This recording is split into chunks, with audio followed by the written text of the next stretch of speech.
Muchas gracias. Bueno, pues yo me siento muy contento de estar en este auditorio, que realmente es un magnífico auditorio en muchos sentidos, dentro de esta sede de CESPAL, dentro de la cual pues he estado trabajando durante un año en 3 fases sucesivas como investigador Prometeo, y fue aquí donde surgió precisamente la Red Iberoamericana de investigadores en publicidad, que celebramos el segundo congreso estos días. Estamos terminando el segundo congreso. Y en ese sentido, pues, como ha explicado la presentadora, pues realmente mi pasión, soy un rara avis en ese sentido, mi pasión ha sido, bueno, no desde que nací, por supuesto, pero sí desde que conocí un poco por dentro la publicidad, que yo conocí la publicidad como profesional. Yo empecé como creativo publicitario en una agencia de publicidad de Madrid, y así estuve en diferentes agencias durante 26 años. O sea que un año más de los que tengo.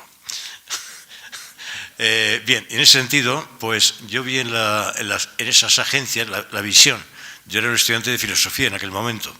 Me parece que lo he contado en el primer día, incluso en una intervención, en un debate. Pero, bueno, yo percibí en mi piel y en mi corazón y mis huesos que realmente en una época que en España estaba el ambiente muy politizado, es decir, que había pues consignas por parte de la izquierda, una izquierda muy activa, aunque bastante minoritaria.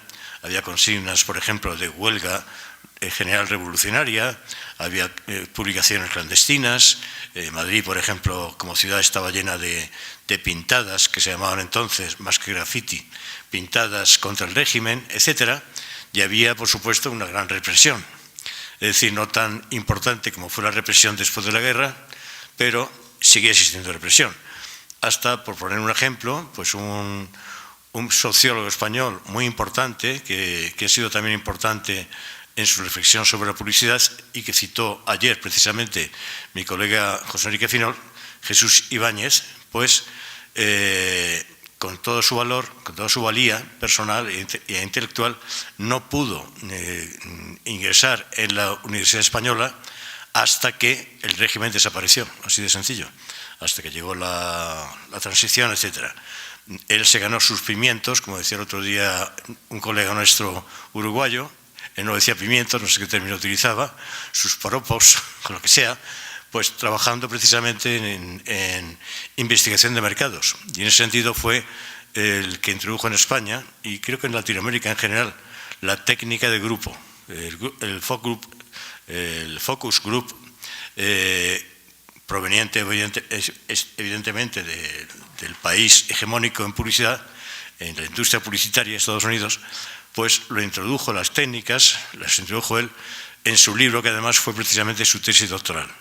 Bueno, pues quiero decir con esto que dentro de esa España politizada, con una represión fuerte todavía, aunque ya el régimen estaba dando sus boqueadas en el sentido de que la ideología fascista de ese régimen, que siempre no fue exactamente fascista, el falangismo, bueno, mejor dicho, el franquismo no fue 100% falangista, que fue la versión española del fascismo. El franquismo fue una especie de planteamiento absolutamente reaccionario por parte de una burguesía muy establecida, por parte de las clases más establecidas, por parte de los terratenientes, etcétera, y por parte del ejército, por supuesto, y por parte de la Iglesia, evidentemente, que crearon una amalgama que no se sostenía en términos doctrinales, y precisamente por esa razón, a partir de que hubo en España el primer gobierno tecnocrático, en el cual tuvo que ver mucho el Opus Dei, la secta religiosa o congregación, como queramos llamarla, religiosa, Opus Dei, pues ahí encontraron un arma, digamos, un arma política claramente, cuya eficacia política consistía en que no se proclamaba como tal, que fue precisamente el consumismo. El consumismo, evidentemente, necesitaba un heraldo, y ese heraldo fue la publicidad. Entonces, cuando yo entré en publicidad en el año 1964, la publicidad española estaba experimentando un gran cambio, porque hasta entonces había sido un tema bastante menor, un tema en el cual lo que realmente quien ganaba dinero en publicidad era quien manejaba los medios, quienes eran intermediarios de comprar espacios en los medios, los revendía, etc. Esos eran los que realmente ganaban dinero en publicidad, y era un asunto bastante, como decimos en España, cutre. Creo que por lo menos en Argentina no se entiende, pero bueno, un asunto muy menor y muy poco digno, por decirlo de alguna manera. Entonces, en aquellos años 60, llegó el 7º de caballería, llegaron los americanos y cambiaron por completo la forma de hacer publicidad en España. Y entonces, pues yo tuve la suerte, entre comillas, de que me tocó esa época, es decir, cuando la publicidad estaba cambiando, y yo aprendí de los yanquis, por decirlo, o los gringos, si queremos llamarlo así, cómo se hacía publicidad en términos modernos. Bueno, pues el caso es que, sin enrollarme más porque se nos va el tiempo, el caso es que yo percibí, yo que era un chico de 20 y tantos, 24 años quizá, muy politizado, muy ideologizado, muy con ganas de derribar el régimen franquista, etc., pues yo estaba estudiando filosofía además, pues percibí, aquel mundo me deslumbró, aquel mundo me desarmó, mejor dicho, en el sentido de que yo percibí en mi piel, y como decía antes, que allí es donde se estaban realmente creando las significaciones que compartía la gente, es decir, que llegaban a la gente. Es decir, que por ejemplo la huelga popular revolucionaria, o la huelga general revolucionaria que estaba continuamente, periódicamente planteando el Partido Comunista de España, tenía un eco bastante menor, en gran parte porque la represión era formidable. Es decir, que te cogían poniendo pintadas en la calle a favor de la huelga y te podían meter en la cárcel durante no sé cuánto tiempo, así de sencillo. Bueno, pues por razones que fuere, el público en general, el españolito de a pie, que llamamos allí, pues en definitiva sus expectativas de vida estaban centradas en un consumismo que estaba entonces empezando a nacer en España. Y entonces, bueno, pues realmente ya empezaba a haber una cierta circulación de autos, de carros pequeñitos, por supuesto. Había una gran diferencia entre los grandes aigas que se llamaban en España y los pequeños carros que podía comprar un ciudadano a pie. Bueno, pues muchos ciudadanos de a pie españoles se entrampaban con objeto de tener ese pequeño coche que les cambiaba su modo de vida, porque el hecho de poder desplazarse de un lugar a otro con su propia forma, con su propio medio de locomoción, era una alternativa radical al transporte público totalmente indigente o digamos precario que existía en España en aquellos momentos. Incluso yo recuerdo ahora mismo un anuncio que no tengo aquí, pero un anuncio muy curioso en el cual se veía, para anunciar una moto Vespa, una scooter Vespa, se veía una pareja, era ilustración, no era ni siquiera fotografía, porque todavía en España la fotografía no se dominaba a nivel publicitario. Bueno, pues una parejita, así muy bonita, muy joven, montada en su Vespa, y junto a ellos pasa un tren con esos vagones de madera, que eran los que predominaban en España, vagones de tercera clase, que existían entonces en España. Quiero decir que estaba vendiendo el consumo como una especie de liberación personal de muchas carencias que existían en España. Una de las carencias, evidentemente, era la libertad. Y por suerte, por desgracia, como queramos interpretarlo, muchos españoles compensaron, mejor dicho, la pérdida de libertad porque podían acceder a un SEAT 600 o porque podían empezar a comprarse un piso, una vivienda de tales características, a base de hipotecas, etcétera, etcétera, o bien incluso, los más afortunados, podían comprarse un chalecito en Torrevieja. Bueno, Torrevieja es uno de los lugares más populares de España del veraneo, digamos, de las vacaciones de verano, que en España, bueno, aquí no existe el concepto de vacaciones de verano, por supuesto, pero allí sí, porque hace mucho calor. Y en ese sentido, pues esas vacaciones de verano, Torrevieja es un poco el veraneo cutre, vuelvo a repetir el término para que se vaya aprendiendo, para que vaya penetrando en el argot ecuatoriano, si es posible. Bueno, pues en definitiva, partiendo de todo este trasfondo, yo empecé a partir de entonces a preocuparme por ese bicho raro, por esa cosa a la cual la academia no daba la menor importancia, ninguna importancia, cero, a esa cosa llamada publicidad.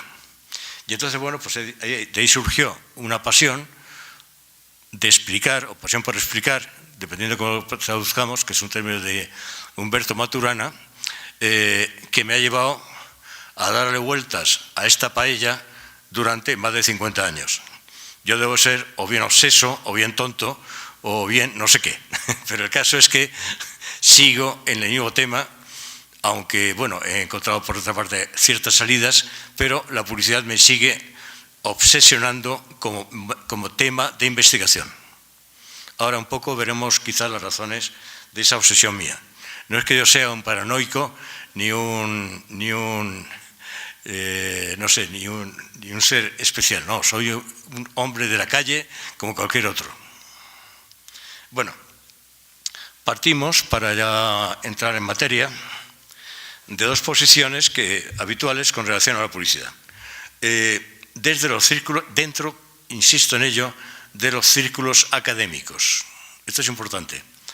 La experiencia que yo tengo del tema y todas las informaciones que he podido recopilar, pues indican que en los círculos académicos la publicidad está considerada o bien desde un planteamiento de desdén o desconsideración, o bien la visión de la publicidad desde un punto de vista meramente instrumental.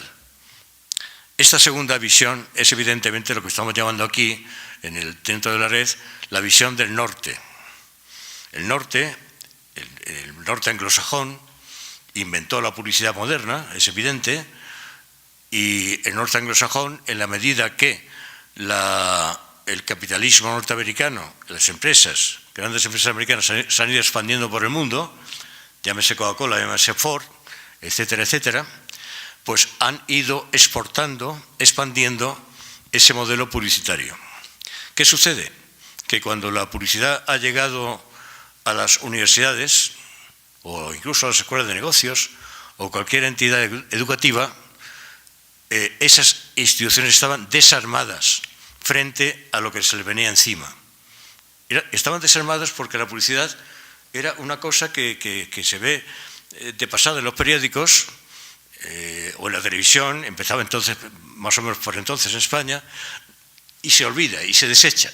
No tiene el promedio de la opinión de un académico y de un científico social, y hay excepciones, cuidado, no estoy haciendo un juicio totalitario, pero el promedio de la opinión de los académicos en general y de los expertos o los practicantes de ciencias sociales es que la publicidad es un objeto banal al cual no merece dedicar 2 minutos de atención.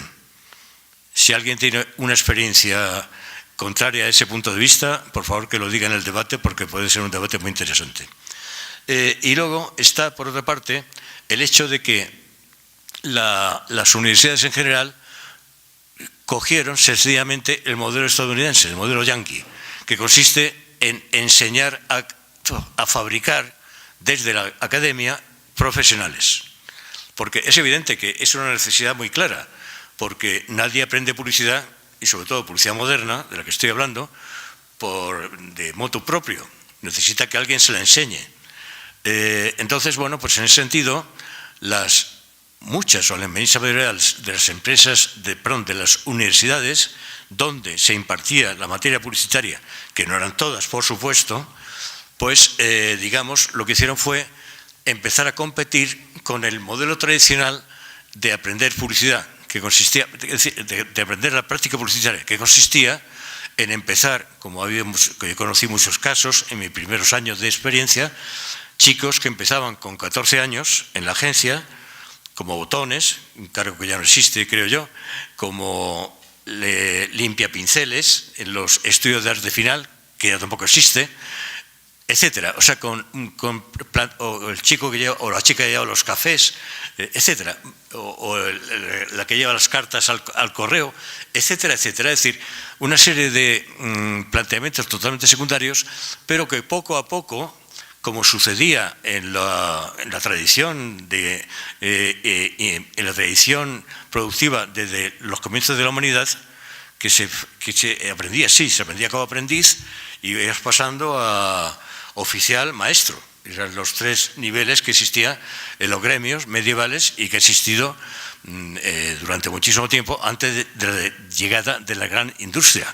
Pero es que ese planteamiento, que se ha mantenido de alguna forma, bueno, con muchos matices en el arte, o que se mantuvo durante bastante tiempo, en las agencias de publicidad se mantuvo durante mucho tiempo, mucho más tiempo quizá que muchas otras entidades industriales, iba a decir. Y en ese sentido, pues bueno, pues las universidades que se decidieron a introducir en su currículo, en su programa, en su programación, publicidad, lo que hicieron fue eso, en definitiva. Vamos a enseñar, vamos a crear profesionales de la publicidad. Insisto, algo absolutamente necesario, porque esa publicidad moderna había que enseñarla y había que aprenderla. Nadie la conocía por motu propio, porque además era un tipo de publicidad que ya correspondía, volviendo un poco a la conferencia de ayer de mi compañero y amigo José Enrique Finol, era una publicidad que ya no era referencial en el sentido que utilizamos el término Jesús Ibáñez y yo, es decir, no refería a anuncios, no refería a entidades preexistentes, no refería a anunciar, pues yo qué sé, un viaje, por ejemplo, o anunciar que se ha lanzado un nuevo modelo de no sé qué, o anunciar la venta de X. No, era publicidad que yo personalmente he llamado en mi tesis doctoral publicidad de la significación, porque estaba originando significaciones, es decir, estaba creando algo nuevo, algo que no existía previamente, algo que era creación de la propia publicidad. Es decir, también decía en un coloquio de ayer que la marca, como tal, como resultado de esa producción semiótica, no existe de forma con anticipación a la enunciación o la creación, construcción de esa marca. Es cierto que sí, la marca en tiempos de los griegos y de los fenicios, pues sí, se ponía una enseña y esa enseña identificaba o bien la calidad o bien el fabricante, etcétera, o bien el que llevaba la mercancía, el que transportaba la mercancía. Pero bueno, pero no se trata de ese tipo de marcas. Como ha explicado muy bien nuestro colega Joan Costa en un libro precisamente dedicado al origen de la marca, no recuerdo ahora mismo el título. Pero bueno, en definitiva se trataba de otra cosa, de crear, de inventar, de generar, de construir desde la nada, podemos decir así, significaciones referidas a unas entidades que existían en la medida que se las construía, que no existían con anticipación. Es decir, la marca Kodak no existe. Quiero decir que no existe algo fabricado, un objeto tecnológico, una máquina fotográfica que responda al término Kodak en su planteamiento como producto.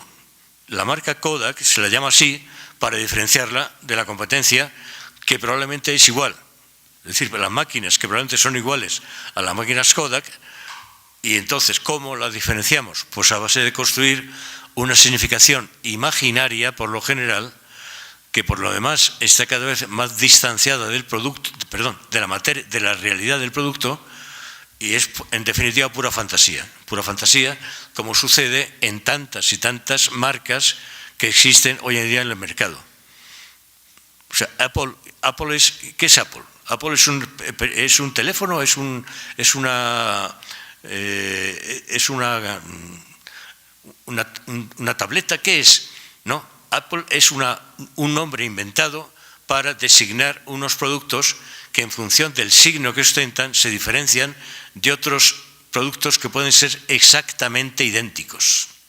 Ese es el milagro de la publicidad y eso es lo que hace realmente la marca y esa es la razón por la cual merece la pena profundizar en ese ámbito. Bueno, pues simplemente para terminar con esta diapositiva, que como pueden ver son muy elementales, no he hecho ningún diseño gráfico ni nada, son posiciones que más o menos corresponden con las que predominan en la sociedad con relación a la publicidad. Es decir, con relación a la publicidad, por lo general, la publicidad se la desprecia o se la rehúye.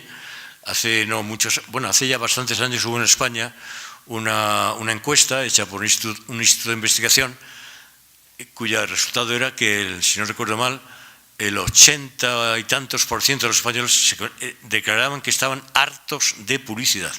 Hartos de publicidad. Y sin embargo, eso no quiere decir, cuidado, que la publicidad no tenga eficacia. Sin embargo, pero que se repele. Hay tanta profusión publicitaria que la gente ya se cansa, por lo general. Y por otra parte, también es cierto que son muy poquitos las personas, receptores o destinatarios de la publicidad, que piensan sobre publicidad más allá de lo que es simplemente el punto de vista instrumental, es decir, como instrumento de ventas. Y punto, se acaba. La posible reflexión de la inmensa mayoría de la gente sobre publicidad es eso, bueno, pues me quieren vender algo. Y ya está. Y no hay más consideración cuando realmente, como vamos a intentar ver en esta conferencia, cuando realmente la publicidad tiene una trascendencia real y práctica mucho mayor que todo eso. Ambas posiciones tratan de ocultar o desconocer lo fundamental. Y aquí empezamos ya con lo heavy de la intervención.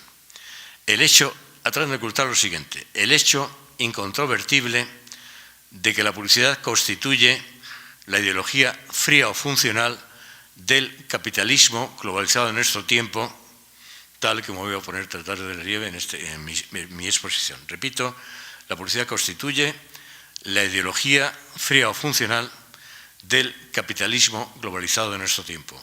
¿Por qué fría o funcional? Sencillamente porque se considera técnicamente, está definido este término por los expertos, se considera a una ideología fría o funcional aquella de que se disimula y funciona a través de otras instituciones que aparentemente no son ideológicas, como es el caso precisamente de la publicidad. La publicidad, en principio, nadie piensa de forma inicial, a bote pronto, como decimos también en España, o como probablemente también se dice aquí, nadie piensa que la publicidad esté funcionando como una ideología. Pero ¿qué me dice usted? Esto está tarao, váyase a donde sea. No, y sin embargo, si dedicamos un poco de atención al tema, veremos que, por supuesto, es así. Ahora bien, ¿en qué sentido vamos a tratar de justificar esta afirmación perentoria que acabo de hacer? ¿En qué sentido la publicidad cumple en las sociedades actuales una función ideológica? Pues en un sentido enormemente sencillo y visible para todos, en el sentido de que la publicidad constituye la máscara complaciente que disimula y dota de una apariencia socialmente justificable la realidad del producto que vivimos. Repito, la publicidad constituye la máscara complaciente que disimula y dota de una apariencia socialmente justificable la realidad, y lo subrayo, del capitalismo que vivimos. Realidad a la que es imprescindible tapar la cara para asegurar su supervivencia. Este para mí es el punto nodal de todo lo que se puede decir con respecto a la publicidad y todo lo que se puede pensar con respecto a ella y todo lo que necesitamos pensar con relación a la publicidad. El que disienta, por favor, que luego intervenga en el coloquio y podemos tener una buena sesión, teniendo en cuenta que luego viene a continuación la clausura, y a lo mejor los que vienen a clausurar nos echan. Pero bueno, esa es otra historia. ¿Cuál es el hecho central o núcleo que define la realidad de dicho capitalismo? Bueno, pues aquí no estoy diciendo nada nuevo, sino que estoy insistiendo en algo que ya se ha teorizado con mucha frecuencia, pero yo sí lo planteo como hecho fundamental, que otros quizás no lo han hecho así. El hecho fundamental, en mi opinión, es el desplazamiento del valor tradicionalmente centrado en el trabajo humano y plasmado en la mercancía, como puso de relieve Marx en relación al capitalismo de su época, por el signo mercancía cuya manifestación es la marca. Este es el hecho central o núcleo que define el cambio de un modelo, de un sistema, capitalista a otro, y que nos obliga a hablar de una segunda fase capitalista. Una segunda fase para la cual, en mi opinión, y en contra de la opinión de la inmensa mayoría de los intérpretes marxistas de este mismo tema, hace necesario pensar el actual capitalismo con ojos distintos y mediante conceptos distintos a los que los planteó don Carlos Marx, con muchísima razón con respecto al capitalismo de su época, teniendo en cuenta que el capitalismo de su época, vamos a ver, yo diría, y esto va a sonar quizá herejía a algunos de ustedes, yo diría que el capitalismo de su época era un capitalismo, digamos, ingenuo. Era un capitalismo ingenuo en el sentido que no había cambiado lo fundamental. ¿Qué es lo fundamental? Lo que se produce y lo que se consume. Entonces, en definitiva, lo que había cambiado era el modo de producción y, si queremos, el modo de consumo. Bueno, esto segundo habría que discutirlo. Lo que había cambiado realmente era el modo de producción. Es decir, en lugar de que se producía de forma artesanal tal y cual, se desarrolla un modo de producción capitalista, en el cual son los que ponen el capital, los que contratan a los obreros, que son los que generan la plusvalía en función, plusvalía absoluta y relativa. No vamos a entrar ahora en este ter porque nos llevaría toda la tarde, pero que en definitiva era el trabajo humano el que realmente proporcionaba lo básico de la plusvalía capitalista. Bueno, pues eso, en mi opinión, es hoy en día, con respecto al capitalismo actual, totalmente discutible. Totalmente discutible. ¿Por qué? La razón fundamental, insisto en ello, es que la mercancía ha sido sustituida por algo nuevo que podemos llamar, de hecho algunos, bastante investigadores lo han llamado así, comenzando por Jean Baudrillard, siguiendo por varios, Paulo Fabri, etcétera. Signo mercancía, a veces han utilizado un término parecido, no igual, pero bueno, es igual. Un signo que sustituye a la mercancía y cuya manifestación en la práctica empresarial y en la práctica cotidiana de todos nosotros es la marca. Entonces nos encontramos con que el vigente capitalismo está caracterizado, como hecho también fundamental, por dos polos totalmente distanciados uno del otro, que son el polo de la producción material y el polo de algo que algunos, entre ellos Franco Berardi y yo personalmente, hemos llamado producción semiótica. ¿Qué sucede? Que esta producción material, que ha sido la básica, la única prácticamente que ha existido a lo largo de la historia de la humanidad, está absolutamente desvalorizada.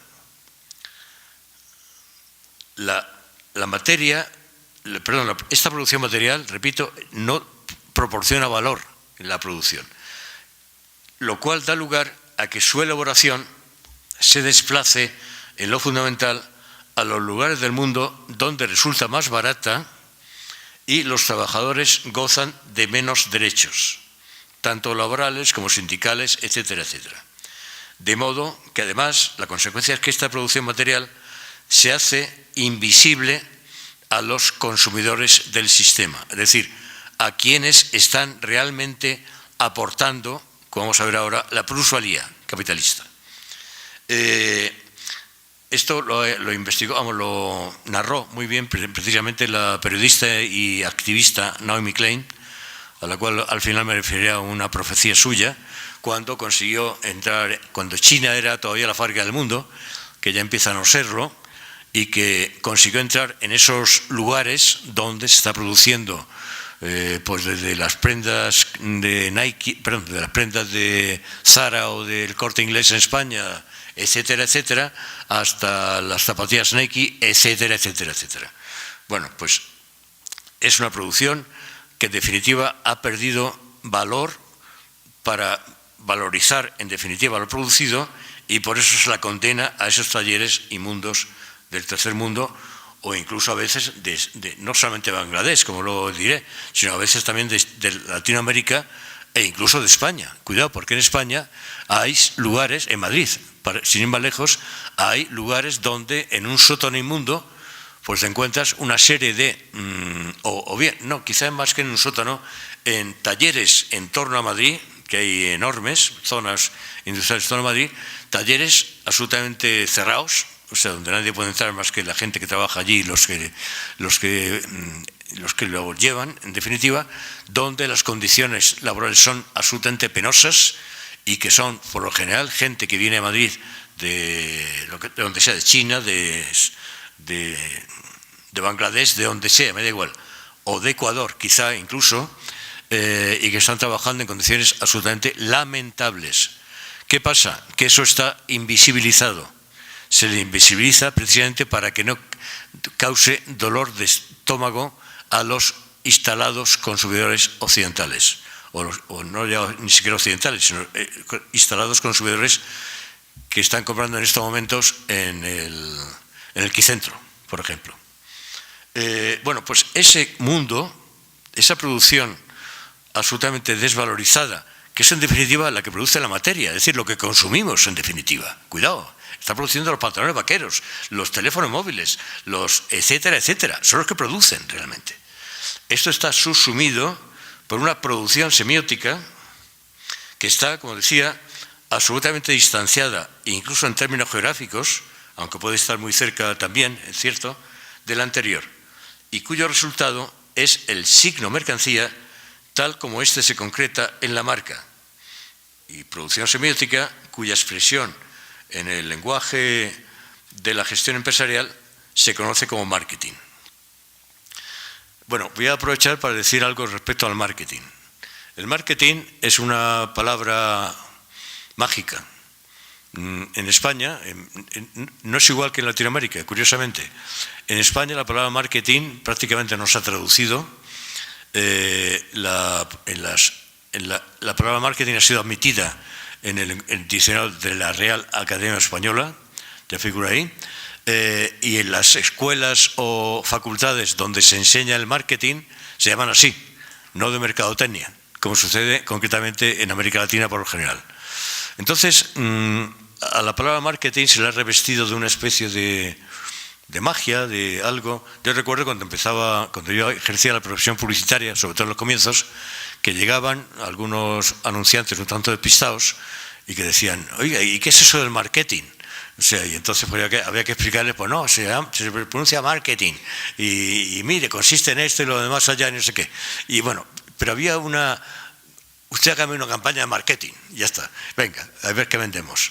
Y en definitiva, el marketing no deja de ser, como decía, la expresión, digamos, que ha recogido la práctica empresarial, es decir, los gurús de la gestión de empresarial, etcétera, para denominar algo cuyo nombre mucho más real, mucho más patente y claro es producción semiótica. Es decir, una producción que se añade y se diferencia de la producción material y que es la que dota de valor a productos considerados insignificantes en sus términos materiales. Esto evidentemente tiene muchísimas repercusiones. Tiene, por ejemplo, la repercusión del llamado top manta. No, top manta no, la venta de los manteros. No es top manta. O sí, no recuerdo. Bueno, los manteros, que en España hay muchos, por ejemplo, es decir, gente que ha llegado a Madrid, o a España, perdón, probablemente en pateras, en estas pateras inmundas, en estas incursiones a través del Mediterráneo, de los cuales muere un promedio de quizá en torno al 5%, no lo sé exactamente, pero un promedio alto, pues bueno, llegan allí, nadie los admite, no tienen trabajo, etcétera, ¿y qué solución encuentran? Pues a base de vender en las calles, en las plazas concurridas de Madrid, Barcelona o de cualquier playa, etcétera, pues vender una serie de imitaciones de productos de lujo, es decir, un bolso de Chanel, que es uno de los productos más imitados, pues te lo venden, por ejemplo, a la 10ª parte o incluso menos del valor que cuesta la marca original. Pero esto, en realidad, ¿qué está haciendo en definitiva esta venta de los manteros?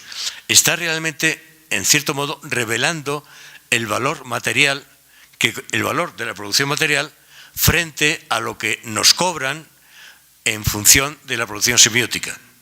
Es decir, si por un bolso de Chanel nos cobra un mantero 100 y Chanel lo vende por 1000, podemos estar seguros que 900 corresponde a la producción semiótica. Y es así como funcionan los actuales mercados. Nos están, entre comillas, estafando como consumidores y no nos damos cuenta. ¿Cuál es el resultado de esta compartimentación del actual capitalismo en esos dos polos a que me he referido? Pues bueno, lo evidente, que es que la producción material, o el marketing, si queremos llamarlo así, ha sustituido por completo, perdón, lo he dicho mal, que la producción semiótica, o el marketing, dicho de otra forma, ha sustituido por completo a la producción material. De tal manera que lo que consumimos en la práctica, lo que adquirimos tanto con relación a nuestras pequeñas compras diarias como con respecto a nuestras grandes adquisiciones, como puede ser un carro, como puede ser las vacaciones soñadas, como puede ser una vivienda, son signos y no productos. Son signos y no productos. Es decir, cualquier golosina que nos pidan nuestros hijos, el que los tenga, pues está clarísimo que el precio material, el precio real, está inflado por la publicidad que se hace en torno a él, por el desembolso en términos, como digo, de producción semiótica, que obviamente el fabricante tiene que cobrar. Pero en definitiva se trata de un costo absolutamente artificial, que puede equivaler, como decía antes, a las 9/10 partes de lo que realmente cuesta ese producto. Es así. Eso sucede, por supuesto, en las pequeñas compras diarias, desde una pizza hasta un caramelo, yo qué sé, no sé qué cosas, hasta nuestras grandes adquisiciones.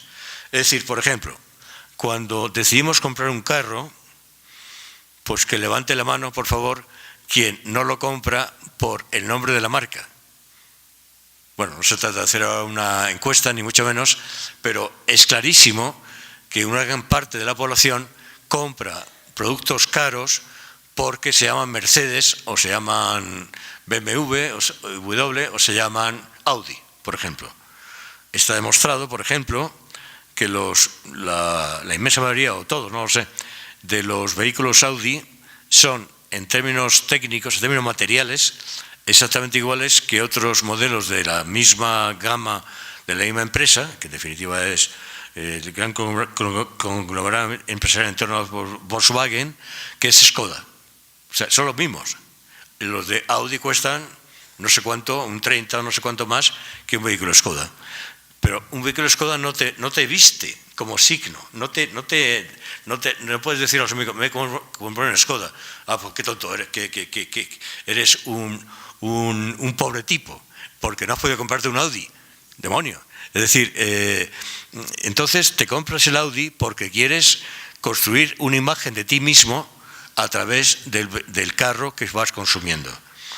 En el caso de la vivienda, pues yo diría que ¿por qué cuesta mucho más los pisos, las suites, los apartamentos de en torno a la Carolina que otro barrio de aquí, de Quito?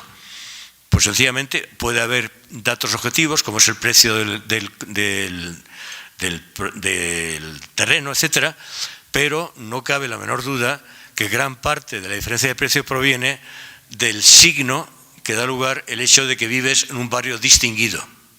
O sea, que te distingue porque estás viviendo en eso, en la Carolina, en la avenida de la República del Salvador, por decir algo. Y no vives en, bueno, cualquier otra calle que no tenga ese prestigio. No vives en Mariana de Jesús, por la zona norte, vives allí. Magnífico. Anda, pues este tío tiene potencia, es un tío importante. Bueno, pues en el caso de vacaciones pasa prácticamente igual. ¿Por qué la gente va a Venecia? Porque es un signo de eso, de buenas vacaciones, de ir a un sitio prestigioso. ¿O por qué la gente va a la isla Margarita, de aquí cerca? Pues también por lo mismo. Seguro que hay al lado de la isla Margarita playas mejores que en otra isla, al lado de la isla Margarita, hay seguramente playas mejores que en esa isla. Y sin embargo, nadie va porque no significa nada. Anda, mira, este se ha ido a la isla del Tutiplén. ¿Y eso dónde está? ¿Y eso qué significa? Etcétera. Dicho de otro modo, el resultado del trabajo humano, el producto, la mercancía, la realidad de lo que realmente consumimos se encuentra en tales condiciones desvalorizado frente al signo que se expresa en la marca, que es lo que está realmente revestido en las condiciones del actual capitalismo de valor. Signo, y esto aquí viene lo importante, aparte de lo que he dicho, signo en sí mismo perfectamente manipulable y que limita de modo definitorio con el vacío de sentido. Es decir, perfectamente manipulable, como sabe cualquier persona que haya trabajado en una agencia de publicidad. Es decir, los signos, la significación que se le impone a una marca está cada vez menos condicionada por la realidad del producto y es cada vez más una significación imaginaria que inventamos en la agencia. O sea que en definitiva estamos creando, estamos manipulando el producto en función de una imagen y un signo y una significación absolutamente discutible que le atribuimos. No hay ninguna razón por que algo se llame Ford u otro se llame Kodak, etcétera, etcétera. Son creaciones, en todos los casos, construcciones semióticas, yo diría, en honor de mi amigo José Enrique, y construcciones que realmente se elaboran a través de largos procesos en los cuales obviamente interviene una gran parte de investigación, pero un tipo de investigación que no tiene nada que ver con lo que aquí estamos promoviendo con relación a la publicidad. Es decir, investigación con respecto a qué piensan los consumidores, qué les agrada más, qué color les llega mejor, que entre tres tipos de mensaje, cuál es el que tal. Ahora con el neuromarketing famoso, pues todavía más, porque se trata de medir, de penetrar en el cerebro de las personas para ver cómo reaccionan ante cualquier mensaje o cualquier activación del cerebro. Bueno, perfectamente manipulable, como digo, y que limita de modo definitorio con el vacío de sentido, porque cualquier significación asignada a una marca va a perecer antes o después. Es decir, las marcas son un cementerio. Es decir, hay millares, en cualquier país, millares de marcas que han desaparecido. O sea, las marcas que se mantienen son siempre la excepción. Y entonces, cada año hay un fallecimiento de una serie de marcas que pasan a eso, pasan a la historia, si queremos llamarlo así, pero que en definitiva desaparecen. ¿Qué sucede con esto? Que en definitiva esto produce este vacío de sentido que estoy diciendo, en el sentido que puesto las significaciones de las marcas son inventadas y manipulables, no existe nada consistente. No existe nada consistente. Es decir, ¿por qué me compro un bolso Chanel y no un bolso X? Pues porque el signo Chanel me dice más que el bolso X. Pero no existe razón de que sea mejor, ni en nada de particular, ni que siquiera el diseño sea mejor, etcétera, etcétera. Es porque quiero llevar un bolso Chanel. Así de simple. Y entonces, bueno, pues en definitiva, esto limita con un vacío de sentido que cada vez se percibe más dentro de la esfera contemporánea. Esta es una de las cosas más preocupantes que se pueden deducir de esta construcción imaginaria en la cual está inmersa la publicidad y todo lo que rodea la publicidad. Lipovetsky, el autor francés, ha analizado bastante este punto a través de varios textos, entre ellos el más conocido quizá es La infelicidad... La infelicidad, no recuerdo mismo el título. La felicidad paradójica. La felicidad paradójica, efectivamente. Gracias, Fabián. Ese es. Sí, es un libro que merece la pena leer porque habla de eso, de que en definitiva ese vacío que produce el consumo, que tanto el consumo, que tampoco tiene término, porque daros cuenta que el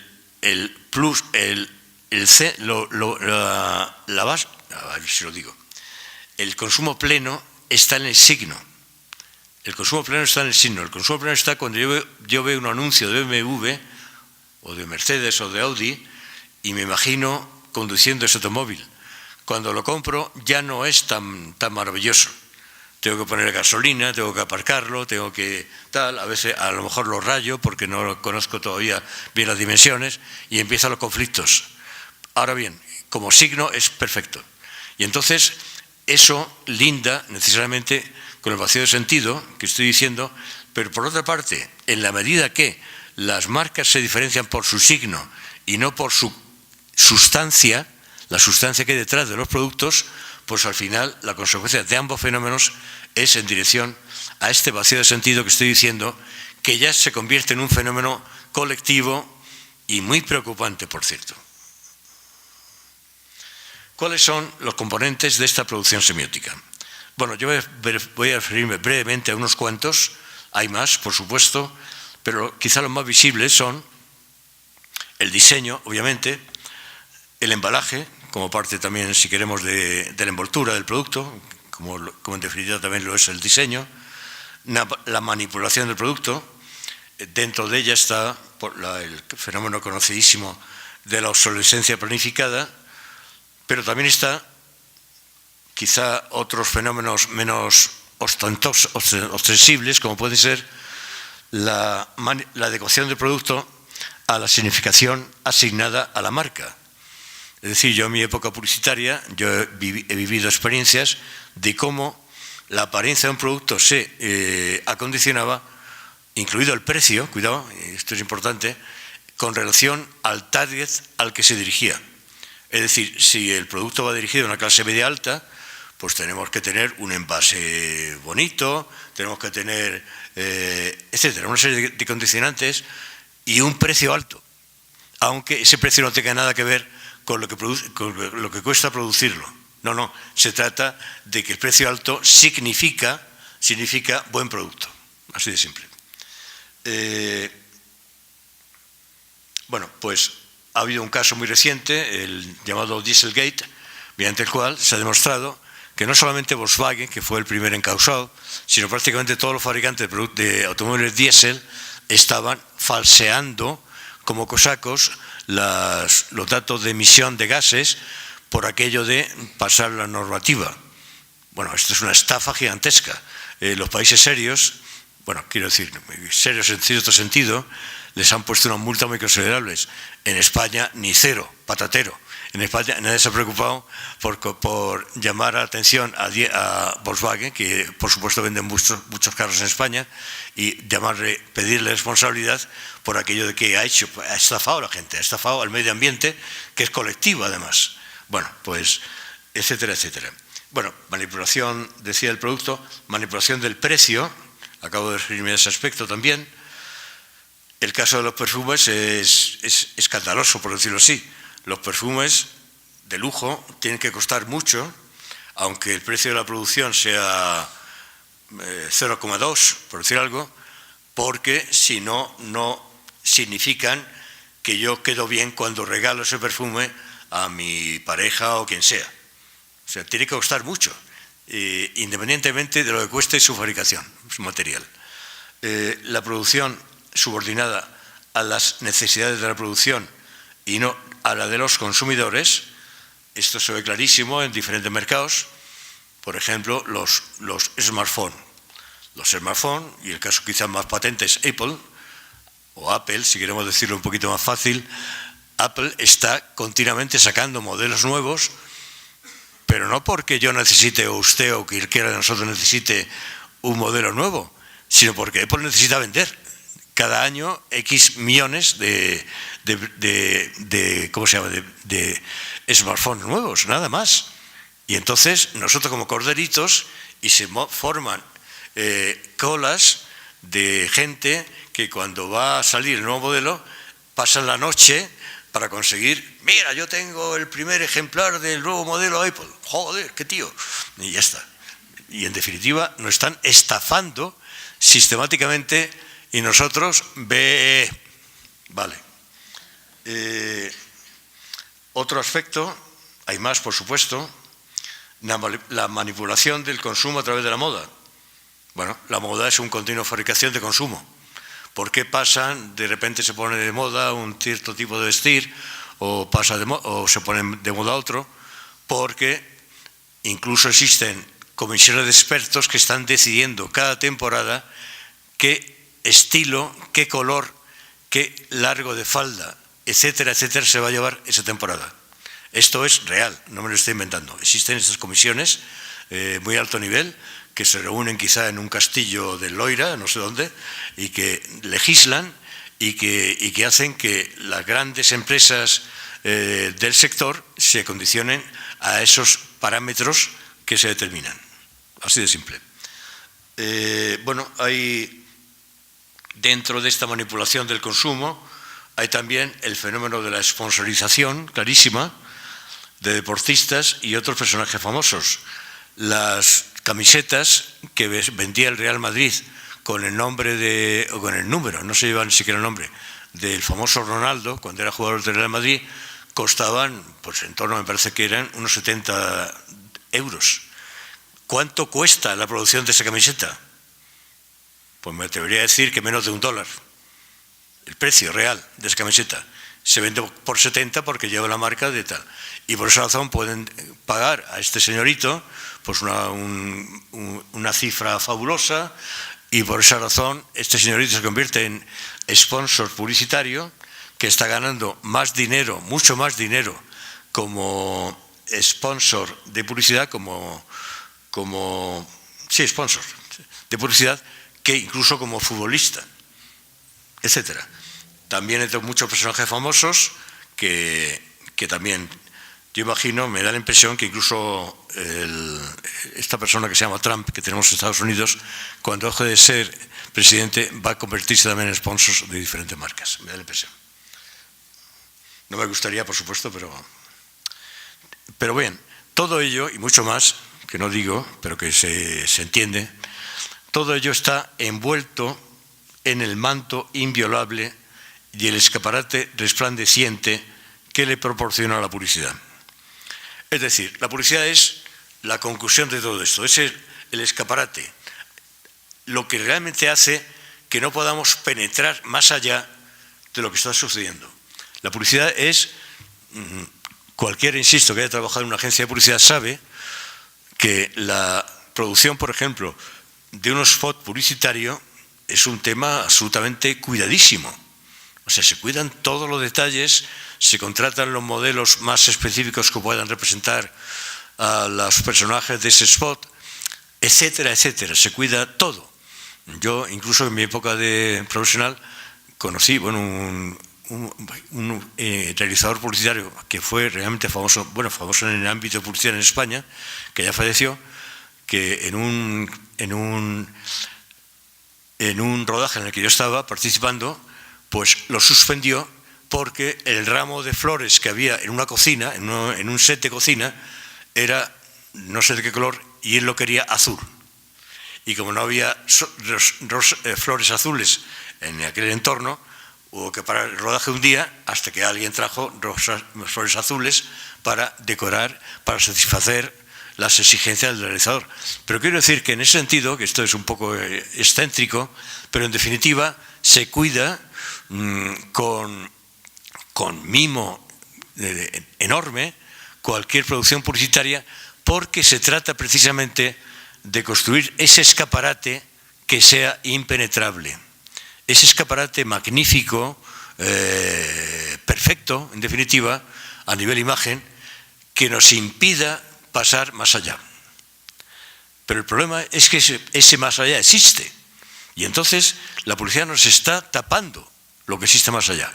Aquí podemos empezar a entender el significado tremendamente profundo que tiene la publicidad en nuestras vidas y en el capitalismo que estamos viviendo.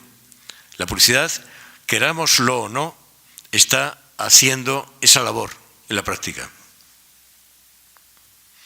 Por supuesto, decía ayer Alejandro Barranquero que la publicidad es un instrumento. Estoy totalmente de acuerdo. Pero la publicidad se instrumentaliza en esa función, básicamente en esa función. Ejemplos de ese escaparate publicitario, bueno, son ejemplos cogidos un poco al azar y que todos conocemos, inmensa mayoría de más. Bueno, pues este modelo de la... ¿Es derecha o izquierda? Este modelo de la izquierda, sí, pues representa quizá el tipo de persona que algunos, un porcentaje, un target, una parte de la población quiere ser, quiere representarse a sí mismo, y el secuelo es consumiendo este producto, consumiendo este perfume, esta agua de colonia, lo que sea, y entonces el mensaje es no subliminal exactamente, porque no es así, pero el mensaje implícito que nos entra sin que se nos demos cuenta, y ahí sí que habría un aspecto subliminal que habría que analizar. El mensaje es que si yo consumo este producto, esta agua de colonia, voy a parecerme a este hombre. Y yo quiero, algunas gentes quieren parecerse a este hombre, y daros cuenta que todo esto no significa ninguna reflexión, no necesita ninguna reflexión. En la décima de segundo que cualquier persona dedica a ver este anuncio, ya le está entrando esa percepción. O sea, ya está siendo de alguna forma siendo sujeto de ese mensaje, a mí la palabra mensaje no me gusta, de ese manifiesto publicitario, de esa intención publicitaria. En el caso de la derecha, pues tal cual de lo mismo. En este caso se presenta una imagen idealizada de un tipo de mujer a la cual una parte de la población que ve este anuncio querrá parecerse.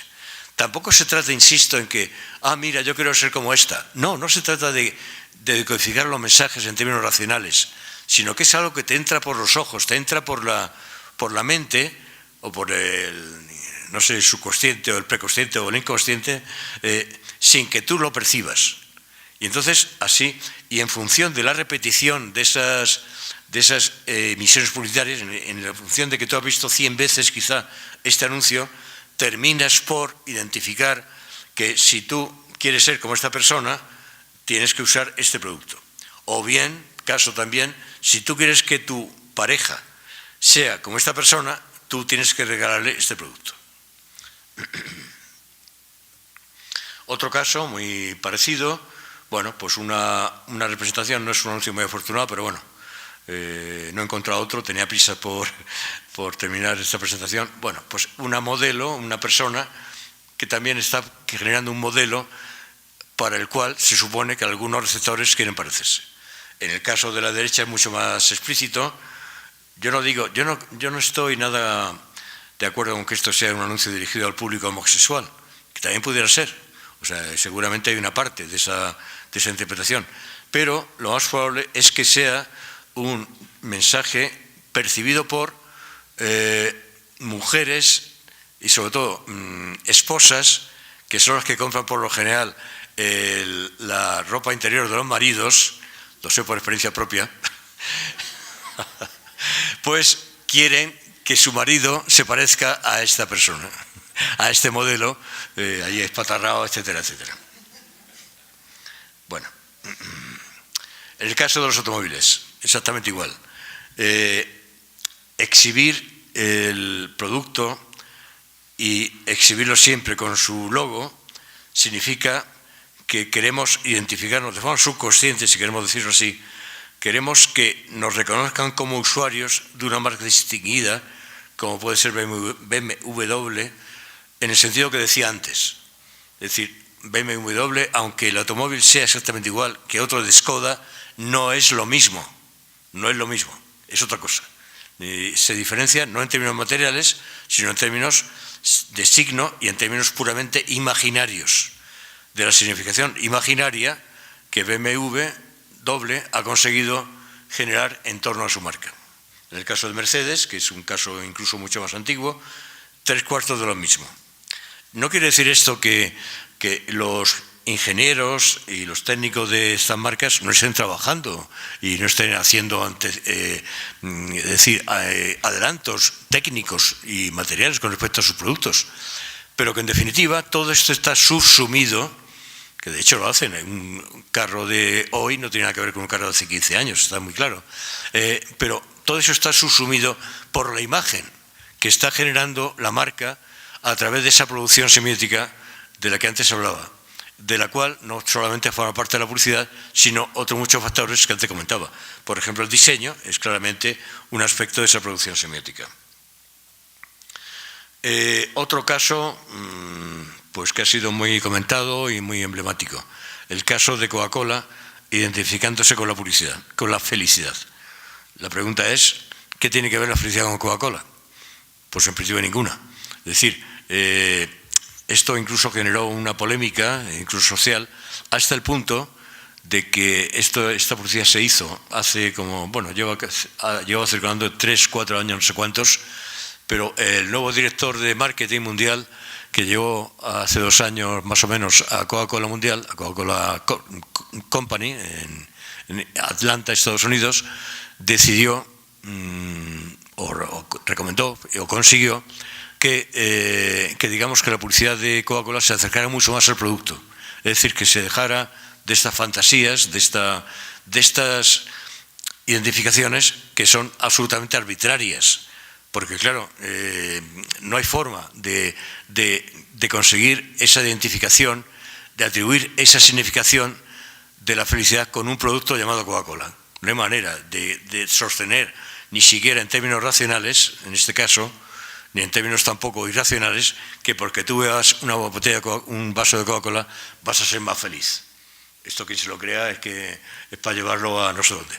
Entonces, bueno, la segunda fase fue justificar esa felicidad por aquello de que lo que decían que eres feliz cuando te mueves. Lo que hace Coca-Cola estaba promoviendo, que esto tiene bastante que ver con lo que vamos a ver dentro de un momento, con respecto a cómo la publicidad social se está acercando a la publicidad de marcas, pues digamos lo que decía Coca-Cola, que estaba promoviendo que la gente fuera activa, y en ese sentido, pues si eres pasivo, es decir, si eres sedentario, corres el riesgo de muchas enfermedades, cosa que es cierta, evidentemente. Pero entonces, bueno, trataron de buscar una justificación a esa felicidad. Cuando llegó, como decía Marcos de Quinto, a la dirección de marketing de Coca-Cola, trató de acercar mucho más la marca al producto, pero algo ha fallado porque Marcos de Quinto ha estado, creo, más o menos solo 1 año como director creativo mundial de Coca-Cola.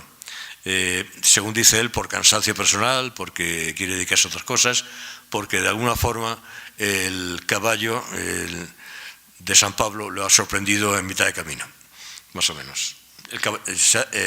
Dios lo ha derribado de su caballo, perdón. Incluso en el caso de Benetton, en el caso de las famosas campañas y controvertidísimas campañas de Benetton de los años final de los 80, principios de los 90, pues también aquí existe una apropiación de una significación por parte de una marca que en definitiva está vendiendo jerseys, bueno, aquí lo llaman, ¿cómo lo llaman aquí?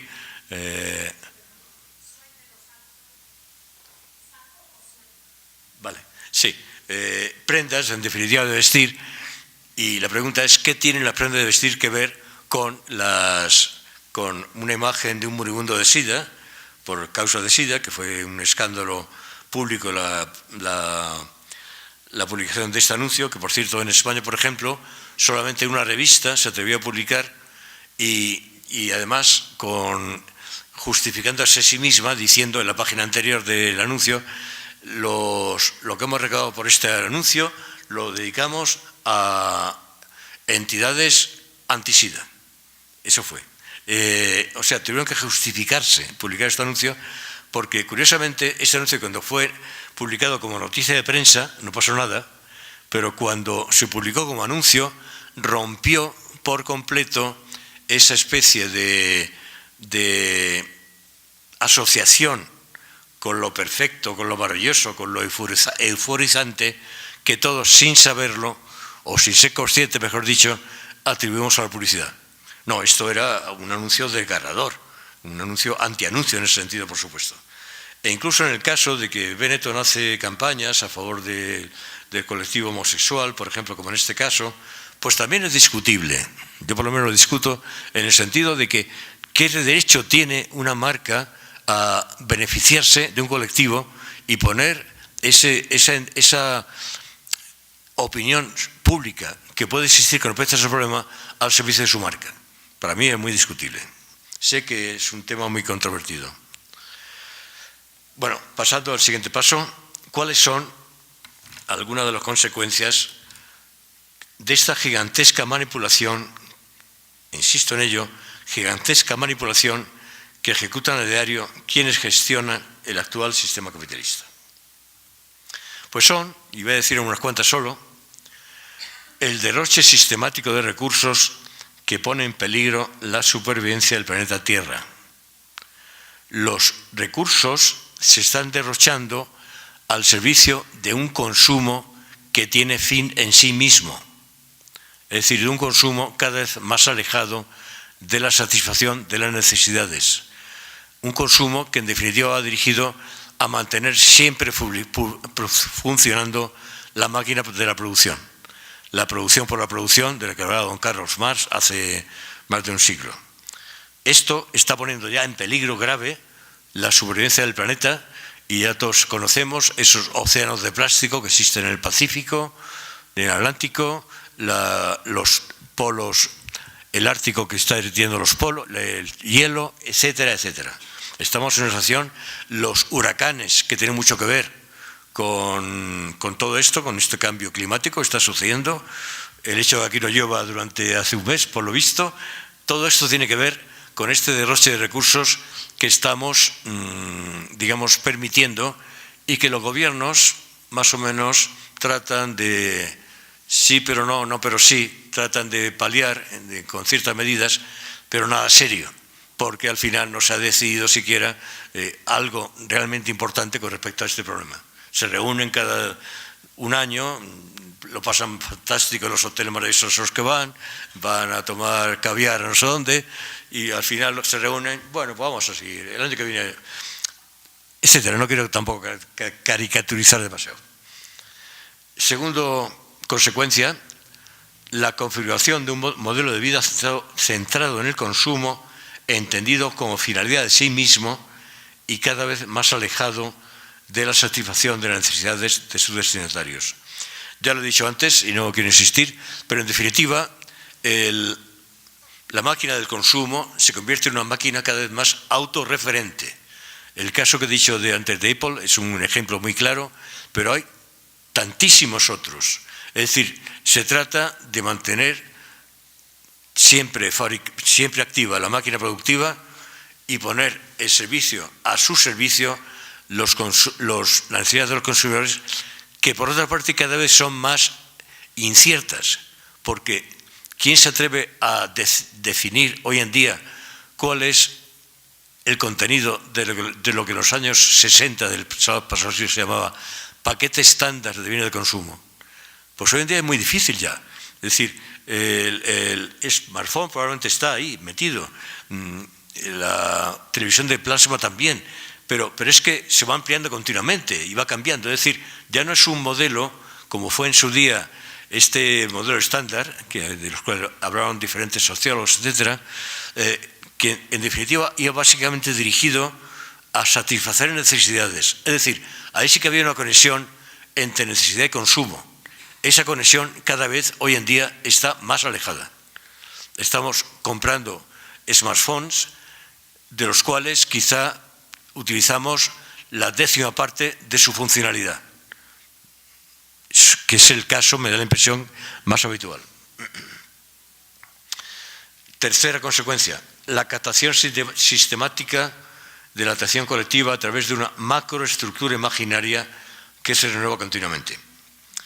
Esto quizá requeriría un poquito más de reflexión, que quizá no es el momento de ponernos ahora a pensar profundamente, pero en definitiva es un intento de decir que frente a esos escenarios simbólicos que existieron en épocas pasadas, en otras sociedades, las cuales todas tenían un centro, que podía ser Dios, que podía ser Alá, que podía ser X, y todo centrado y toda la vida ordenada con relación a ese centro, hoy en día estamos en un absoluto descontrol. Es decir, no existe centro de ese imaginario que se va renovando continuamente y en el cual las marcas o entidades cada vez más marketizadas, cada vez más devenidas marcas, ocupan los lugares fundamentales. Es decir, en esa macroestructura imaginaria, que es un concepto que yo estoy trabajando ahora, pues realmente entra todo, entra el hecho de los deportes masivos que se transmiten por televisión y que se renuevan continuamente. Es decir, por ejemplo, en Europa ahora mismo, cada 15 días sale un nuevo, bueno, estoy exagerando, cada X tiempo sale un nuevo tipo de campeonato del mundo, el campeonato de fútbol europeo. Ahora ya no sé cuántos, hay 3 o 4. Es decir, en definitiva se trata de que cada día, prácticamente cada día, los que tienen televisión de cable o lo que sea, puedan ver su partido de fútbol. Bueno, y en definitiva es entretener la atención de una forma epidérmica por completo, con entidades que continuamente se renuevan y que no tienen una significación, que no tienen en la práctica un sentido profundo en absoluto. La moda de Ronaldo, la moda de no sé qué, etcétera. Bueno, insisto que es un tema algo profundo y no tenemos quizá tiempo ahora de profundizar en él y creo que nos queda poco tiempo. Este sí que es mucho más claro, la insatisfacción generalizada en la medida que el ideal, lo perfecto, lo aspiracional, reside en el signo que es por definición inalcanzable. Es decir, yo nunca podré tener en mi casa o en mi garaje un automóvil BMW igual que el que he visto en el anuncio, porque el automóvil real que yo tengo en el garaje de mi casa no es el automóvil ficticio, imaginario del anuncio. El automóvil del anuncio es una pura imagen, como su nombre indica, por supuesto. Es una pura imagen que está, digamos, proyectada, planteada y planificada para que el ángulo sea perfecto, para que la luz sea maravillosa, para que la apariencia sea tal. Y cuando lo llevo al garaje de mi casa, como decía antes, ya no es ese automóvil. Lo cual significa que, como ha dicho algún autor, no existe fin en el consumo. O sea, el modelo de consumo se automantiene porque siempre hay algo más que consumir. Siempre habrá un nuevo modelo Apple que saldrá dentro de 3 meses, por decir algo. Y hará viejo el que ahora tengo.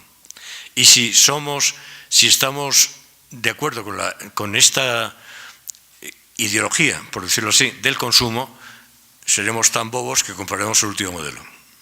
Así de simple, etcétera. Por consiguiente, insisto en ello, en la medida que lo total, lo pleno, es el signo, nunca llegaremos a alcanzar esos signos. Siempre se van a escapar y siempre van a producir, que esto es un efecto obviamente planificado así, siempre vamos a querer consumir más y algo más adelantado.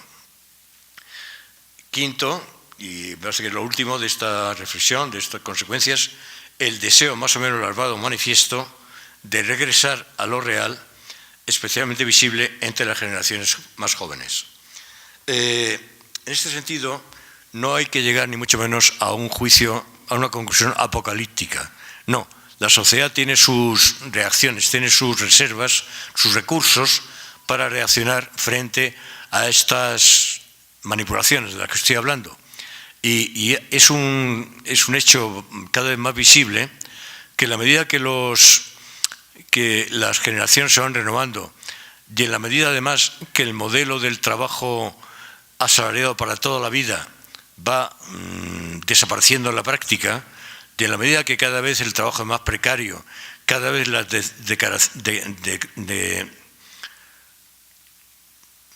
¿qué quería decir? Cada vez más no me sale la palabra, lo siento. Cada vez las ocupaciones son más momentáneas, menos consistentes, etcétera, pues a su vez estas generaciones más jóvenes empiezan de alguna manera inconsciente también a reaccionar frente a este montaje que en cierto modo no les pertenece, porque este montaje está pensado en sus padres, para sus padres, es decir, para esta gente que ha tenido un trabajo toda la vida, que han tenido una pareja para toda la vida, etcétera, etcétera. Y ese modelo cada vez encaja menos con estas generaciones jóvenes que están viviendo una vida momentánea, una vida improvisada continuamente. Y es ahí donde yo percibo un mayor deseo de regresar a lo real, que significa pasar más allá de esa pantalla publicitaria. O sea, en ese sentido creo que el sistema está en crisis. Ahora bien, ¿cómo plantar batalla ante semejante despropósito? Aquí viene ya prácticamente la conclusión de mi charla, a través del eslabón débil del sistema que lo constituye la publicidad. Puesto que, como hemos visto antes, la publicidad se trata del escaparate del sistema que disimula lo que hay detrás, pero cuya eficacia o cuyo trasfondo resulta cada vez demasiado visible. Es decir, prácticamente hoy en día es casi imposible tapar a través de la publicidad lo que hay detrás. La publicidad se está manifestando como un instrumento ya débil para figurar como ese escaparate al que me he referido. Y en ese sentido, los testimonios que traía en la conferencia del primer día Marta Pacheco, profesora Marta Pacheco, creo que son muy ilustrativos con respecto a cómo incluso algunos publicistas sienten esa crisis del modelo publicitario o del modelo de consumo del que estoy hablando. En definitiva, eso es, bueno, voy a poner algunos ejemplos de cómo perdón, vamos a ver. Sí, vamos a ver, perdón, me he despistado un poquito. Estábamos aquí. Ahora bien, bueno, esto ya lo he dicho, sí. Ahora quería poner algunos ejemplos de cómo la publicidad en crisis, cómo el modelo publicitario en crisis trata, sin embargo, de contener esa especie de decadencia del modelo. Para mí son tres casos bastante claros, hay más, que son, por una parte, por ejemplo, la llamada publicidad de contenidos, lo que llaman los estadounidenses branded content, que en definitiva es que la publicidad, digamos, se disfrace a través de contenidos que a lo mejor son cosas de la vida cotidiana, que no tienen nada que ver con el anuncio, con el producto, en definitiva, pero que tratan de legitimar, en definitiva, el producto, o mejor dicho, la marca en este caso. El uso cada vez mayor de causas sociales a cargo de la publicidad de las empresas. En este sentido, pues es lo que decía antes, existe una confluencia entre la llamada publicidad social y una publicidad social hecha al servicio de las empresas. Es decir, si vamos a cualquier festival publicitario, que es donde más se exhiben este tipo de publicidad hecha en definitiva para los propios publicistas, de alguna forma, pues veremos cómo generalmente los premios corresponden a esta publicidad de causas sociales, mediante las cuales las empresas en definitiva tratan de embellecer su imagen, es decir, legitimarse ante una sociedad cada vez más crítica frente a esta manipulación de la cual la publicidad es un instrumento. Y por último, la publicidad de acción, que es un poco quizá el último recurso que ha surgido. De este recurso habló precisamente aquí en CIESPAL un publicista español que ha trabajado bastante en Ecuador y creo que ahora está de nuevo aquí en Ecuador, no voy a decir su nombre porque no tiene mayor importancia, que hablaba de que la publicidad del siglo XXI es publicidad de acción. Es decir, que lo que hacen ahora los publicistas, en lugar de hacer campañas publicitarias, es promover acciones a favor de la colectividad en un determinado sitio. Bueno, pues esto es un poco desarrollo de la publicidad social, es llevarlo más lejos y es dejar a la publicidad prácticamente sin ninguna función, porque esto lo que únicamente puede hacer esta publicación es anunciar estas acciones. Pero en definitiva es una especie de intento de legitimar algo que cada vez está más deslegitimado, pese a el inmenso poder de atracción que sigue teniendo entre la gente, el público general.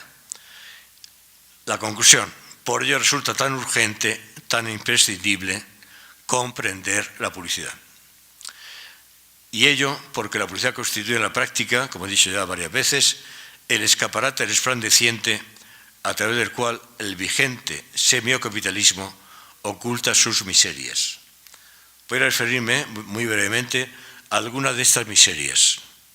Bueno, pues una claramente es el de las mujeres semianalfabetas que laboran en un taller inmundo del Bangladesh o incluso de algún país latinoamericano, las prendas insignificantes que van a adquirir valor cuando Zara, H&M, Mango, etcétera, le imponen su signo marca. Y lo mismo sucede con respecto a las zapatillas Nike o con respecto a los teléfonos Apple de los que hemos hablado. En segundo lugar, otra miseria, claramente, los productos que se venden por su envase o por su nombre y no por su contenido. El caso de los perfumes de lujo, al que ya me he referido, el caso de los whiskies, que en definitiva importa mucho más su producción semiótica, su envase, el prestigio de su marca, que el contenido, sobre el cual muy pocos expertos existen. Y se benefician de eso, de que cualquiera de nosotros probablemente va a consumir cualquier whisky, yo por lo menos, y no quiero generalizar, yo voy a consumir cualquier whisky que me den porque no entiendo ni papa de whiskies.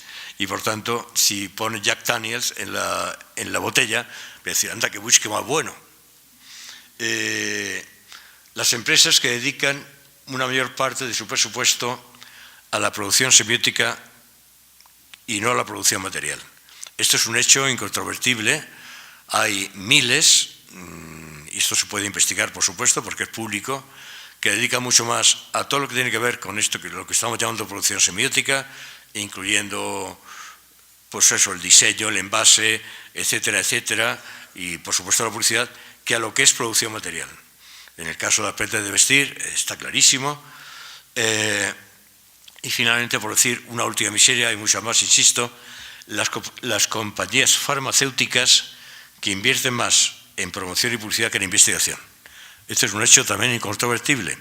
Es decir, cualquier empresa farmacéutica de las grandes, de las multinacionales o transnacionales, está en la práctica, y hay cifras claramente sobre el tema, dedicando más en promover visitas, congresos a los que van los médicos gratis, etcétera, etcétera, o cualquier medio de promoción, y a la publicidad que puedan hacer, porque la publicidad está reglamentada, la publicidad de productos no éticos, llamamos así, está reglamentada, pero bueno, que a la investigación. O sea, nos están tomando el pelo, en ese sentido también, porque lo que tienen que hacer es investigar. Porque además hay otro hecho. En general, en muchos casos por lo menos, se benefician de investigaciones públicas pagados por instituciones públicas, como puede ser una universidad o un ministerio de sanidad o salud, que aprovechan para su beneficio para fabricar sus productos, sus marcas, mejor dicho, más que sus productos. El lío que tienen con los productos genéricos, etcétera, etcétera. Vamos a entrar ahí porque es un tema también muy largo. Ahora bien, estas miserias empiezan a desvelarse si traspasamos el escaparate publicitario y nos tomamos completamente en serio la tarea de comprender la publicidad. Este es el gran desafío y la gran conclusión que yo quiero dar a este congreso, y que responde, por supuesto, a su título, porque estamos jugando con algo muy serio.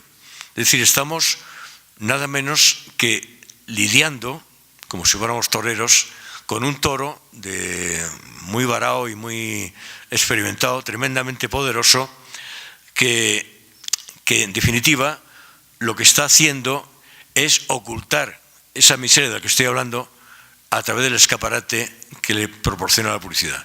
Pues bien, necesitamos como estudiantes, como profesores, docentes, como investigadores de publicidad, dar ese paso, atrevernos a dar ese paso. Sé que es un poco enfrentarse a un vacío, da vértigo hacer ese paso, hacer esa experiencia, pero hay que darlo, tenemos que ser valientes realmente para darlo, porque es lo que nos pide la sociedad y lo que nos puede justificar delante de la sociedad que compartimos. Porque, curiosamente, y sin que casi nadie sea consciente de ello, tenemos el instrumento en la mano para propiciar realmente una transformación de la sociedad que estamos viviendo. Porque tenemos el resorte, conocemos los entresijos del sistema. Es decir, un teórico social que está metido en su despacho de cualquier universidad y que está lleno de libros y leyendo a Bauman y compañía, etcétera, etcétera, probablemente no va a salir de ese círculo porque no tiene contacto con la realidad. Nosotros tenemos la suerte de tener contacto con esa realidad que están haciendo cada día, que son eso, lo que se está fabricando en las cocinas publicitarias, como yo llamo en mi libro, que son las agencias de publicidad. Bueno, pues aprovechemos ese contacto, esa experiencia propia e inigualable, prácticamente con ninguna otra, para tratar de penetrar más allá de ese espejo publicitario y empezar a descubrir y manifestar a la sociedad todas las miserias que existen detrás de él. En ese sentido, creo que somos un instrumento importante para transformar esta sociedad desquiciada que vivimos. Y lo digo con toda la conciencia y después de haber explotado este tema durante muchos años. La última manifestación ha sido el libro que se acaba de editar por Edición CEPAL, que es la tercera edición actualizada, que va a ser la definitiva y que bueno, he intentado pues desarrollar todo esto, razonarlo, explicarlo, etcétera, y por supuesto se puede ver con mucha más claridad de lo que aquí he expuesto. Pero en serio, realmente es un tema que nos debe preocupar porque tenemos una llave que muy pocas otras personas tienen. Y en ese sentido tenemos que ser responsables de esa llave que sin quererlo, porque nadie nos la ha dado, no hemos pedido esa llave, la hemos recogido por la función que realmente estamos desempeñando, utilizar esa llave para realmente penetrar más allá del escaparate publicitario y tratar de efectivamente lo que sucede más allá de ello. Y repito que lo que sucede más allá de ello son, entre otras cosas, esos inmundos talleres donde un colectivo de personas está yendo prácticamente en condiciones de esclavitud que aparentemente ya no existe en el mundo. Pues no, señores, la esclavitud sigue existiendo en el mundo y quizá abarca cientos de millones de personas. Y quiero terminar con esta profecía, digamos, que emitió la activista y periodista, no sé si por este orden al inverso, Naomi Klein, en un libro muy famoso que se titula No Logo, que seguramente muchos de ustedes han leído, pero que en el prólogo, en el comienzo de ese libro, decía lo que yo llamo una profecía que a mí me ha impresionado mucho y que he citado varias veces en diversos textos y que pienso que tiene toda la actualidad del mundo, que dice lo siguiente: este libro se basa en una hipótesis sencilla, que a medida que los secretos que yacen detrás de la red mundial de las marcas sean conocidos por una cantidad mayor de personas, su exasperación provocará la gran conmoción política del futuro, que consistirá en una vasta ola de rechazo frontal a las empresas transnacionales y especialmente aquellas cuyas marcas son más conocidas. Bien, pues yo creo que esta profecía, que hombre tiene mucho de, como tal profecía, tiene mucho de ¿cómo decirlo?, tiene mucho de autocomplacencia por parte de la autora, tiene mucho de subjetividad, por supuesto, pero sin embargo sí que señala un hecho importante, y es que este inmenso edificio capitalista que estamos viviendo está sostenido, digamos, de alguna forma en el vacío, está sostenido con unos cimientos muy, muy frágiles. Y en la medida que esos cimientos frágiles, dentro de los cuales está obviamente la publicidad, se vayan horadando, más frágil y más contestable se convertirá el sistema. Pero es que además es que la humanidad necesita dar ese paso, porque si no, el planeta Tierra y la humanidad desaparecemos. Así de sencillo y así de dramático. Muchas gracias por esta atención.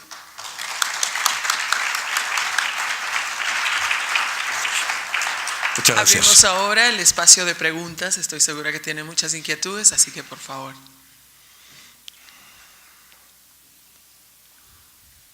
¿No?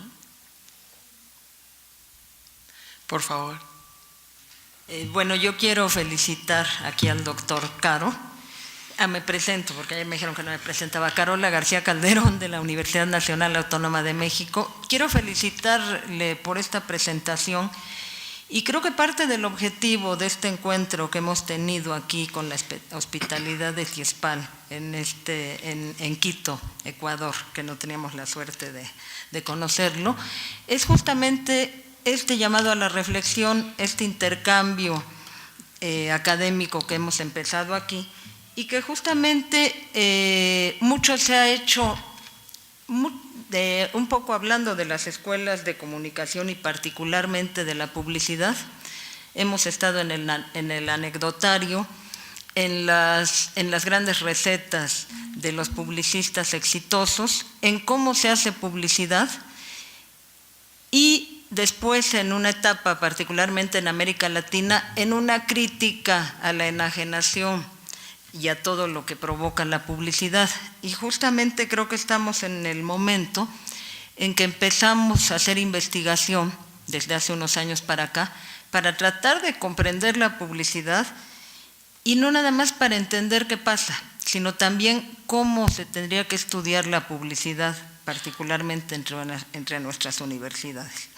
Dentro del planteamiento del ponente en este momento, yo sí quisiera que entabláramos aquí un intercambio de ideas con respecto al tema de las necesidades, porque yo creo que es imposible que la publicidad no se remita al mundo de las necesidades. Hay un anclaje con lo que necesitamos, con la vida cotidiana, pero también estamos en una época en que las necesidades, para algunos autores que han abordado el tema, se convierten en infinitas. Se ha ampliado el mundo de las necesidades, y cada vez la publicidad nos dice cómo resolver estas necesidades. Y retomando a Marx, que ya se mencionaba, él dice que la necesidad no importa si es del mundo real o de la fantasía. Y dentro del terreno de la fantasía, del imaginario, la publicidad se centra mucho en querernos hacer soñar, aspirar. La publicidad fascina. Y no podemos decir los que estamos aquí que no nos gusta ver publicidad. Si no nos gustara, nos estaríamos dedicando a otra cosa también. Y este efecto de la publicidad es muy interesante, porque hablando de cambiar la publicidad, de cambiar el mundo, que algunos desde muy jóvenes quizá hemos tenido la aspiración de cambiar el mundo, de cambiar la sociedad, o ya mínimo de cambiar cierta vida cotidiana, la publicidad está hecha para fascinarnos. Y si nos vamos con la fascinación no te mueve a la acción. La contemplamos, nos asombramos, la publicidad es esplendorosa. Yo complementaría diciendo que es el envoltorio de los deseos, la publicidad. Se envuelven tan bonito, se presentan de manera tan maravillosa, que la contemplamos, nos fascinamos, y la única acción que la publicidad nos dice, la única acción a la que nos mueve es ir a comprar, no más. Aquí sí, yo coincido exactamente con qué hacer con la publicidad social o la publicidad de causa. Podemos hacer otro tipo de publicidad, Y por supuesto, volviendo al mismo concepto de la ideología, pues la publicidad tiene esto que se decía que es el velo que oculta la realidad. Es la opacidad, es lo que nos impide ver la sociedad, la realidad de las miserias de las que se hablaba aquí, de manera muy nítida. ¿Por qué? Porque la publicidad es placentera y en estas sociedades individualistas de consumo modernas, pues preferimos el placer para olvidar esa realidad que nos acompaña y que muchas veces no queremos ver. Muchas gracias. Vamos por la ronda de preguntas. Ten la bondad, por favor. Sí. Gracias, muy buenas tardes. Mi nombre es Alberto Montiel, de la Universidad Autónoma de Querétaro de México. En principio quiero felicitar a todos los organizadores por este tipo de congreso, que es mi primer congreso y particularmente me parece que vine aquí para un enfrentamiento de significados, es decir, un significado que yo tenía antes de venir aquí y un significado que me está surgiendo probablemente con todo lo que está aquí. Y con este principio quisiera preguntar, si estamos hablando que la publicidad es el velo del marketing, ¿no sería también conveniente enfrentar el significado de marketing? Es decir, yo tengo un significado construido a lo largo de mi carrera de lo que es la mercadotecnia, ¿no? De mis estudios y de mis investigaciones, y que incluso ahora es probable que se vaya a modificar, a evolucionar, no lo sé. Pero esa es la pregunta principal. ¿Será conveniente desde esta perspectiva que usted está planteando, entonces, también enfrentar el significado de lo que es marketing? Bueno, para no acumular preguntas e ir contestando casi una a una, con respecto a la primera, pues, hombre, efectivamente, el tema de la necesidad, que se ha estudiado muchísimo, por supuesto, es un tema, yo diría, un tanto resbaladizo, porque bueno, hay un texto que seguramente conoce el profesor que ha planteado el tema, de Galbraith, del economista estadounidense Galbraith, que ya en el año 57 decía algo así, que la producción en las condiciones actuales, de su época ya, en las condiciones actuales, la producción crea la necesidad. Es decir, que ya no es algo, según su opinión, algo que antecede, como era tradicionalmente, a la producción. Es decir, la producción histórica, y cuanto más nos remontamos en la historia, pues iba dirigida a satisfacer necesidades, fueran materiales u ostentosas.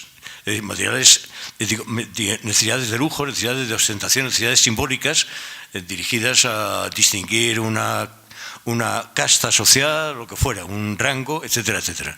Pero siempre existía, en principio, una necesidad que había que satisfacer. Eso, en la época de Marx, pues sí, efectivamente estaba más confuso ya, porque Marx habla efectivamente de necesidades naturales y artificiales. El término de necesidades naturales ha sido muy discutido por parte de diferentes sociólogos, por ejemplo, Jean Baudrillard, concretamente. Y luego, mi opinión, concretamente, es que ese antecedente de la necesidad con respecto a la producción cada vez está más diluida. Es decir, es obvio que todos necesitamos ahora mismo un teléfono celular. Habría que plantearse en qué medida esa necesidad ha sido planteada por el marketing, que ha hecho el compañero, o antecede a la producción. Es decir, ahí habría una discusión que yo no sabría concluir. Pero lo que no necesitamos, evidentemente, es que, como decía antes, que Apple lance cada año un nuevo modelo. Porque eso está claramente al servicio de la producción y no al servicio del consumidor, claramente. Y en ese sentido, cuando alguien compra un t-shirt que pone Chanel y que es un t-shirt de puro algodón cuyo precio es de $1 y porque pone Chanel lo venden a 10, pues obviamente ahí no hay ninguna necesidad. Es decir, también estamos aprovechando la necesidad de cubrirnos para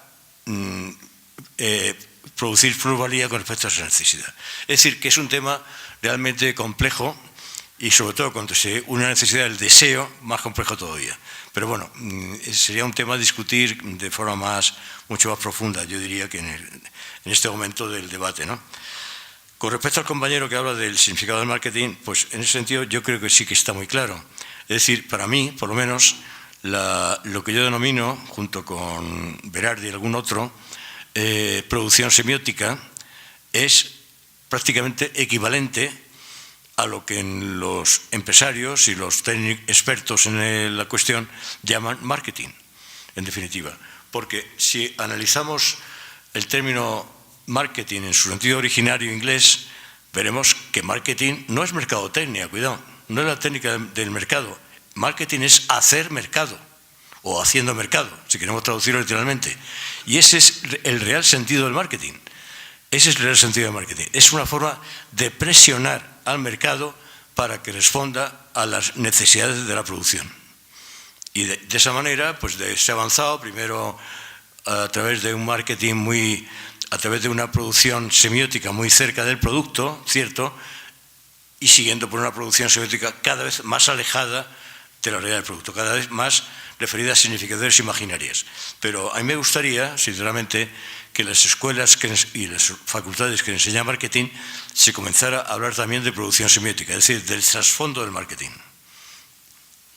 Por favor. Hola, felicitarlo primero por la presentación, Lourdes de Uruguay. Y quería hacer algunas consultas en esta reflexión que nos compete hoy. Sé que estamos en ese camino, todos los que estamos aquí, todos y todas los que estamos aquí, de desenmascarar de alguna manera el sistema semiocapitalista y su vocera y sierva, la publicidad, como hoy lo mencionaba.